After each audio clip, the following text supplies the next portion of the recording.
Zvobuda pachena kuti mutungamiri wenyika President Emmerson Mnangagwa is serious with the Mnangagwa dynasty pamwechete nekuatena the Vision 2030. Panguva ine kuchenukwa kunzi all the flags or all the signals which were being shown, panguva ino they coming up true. People they talked about the appointment of Philip Valerio Svanda into the Politburo, and now it has happened.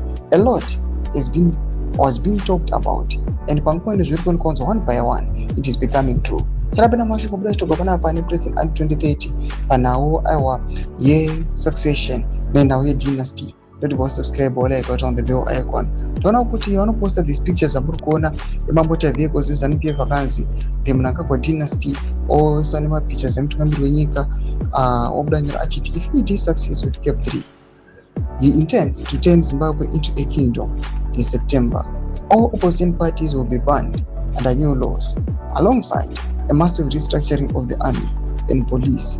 Tomorrow, I'll expose the leaked document. It is now a national security threat. Ndio mashwano yachitoka pana according to this yendo ye anti 2030 ija ichiti panguva inoi now ye 2030 pamwe chete nekuchinjwa kwe the constitution zvava kurepewa up. It is now being finalized. Anoi achiestimate kuti by September aiwa a kingdom inenge yaateniwa and ichakonzeresa kuti pave nekuchinjwa kwezvinhu zvizhinji zvakaita se the military structure, even police. Opposition parties will be banned. Developments are kuitika panguva ino munyika yedu yeZimbabwe. Sechizvaro chenyika yeZimbabwe kupinda mukome section yerumbotudza mafunguro ako unotodiwa pamusoro pezviri izvi.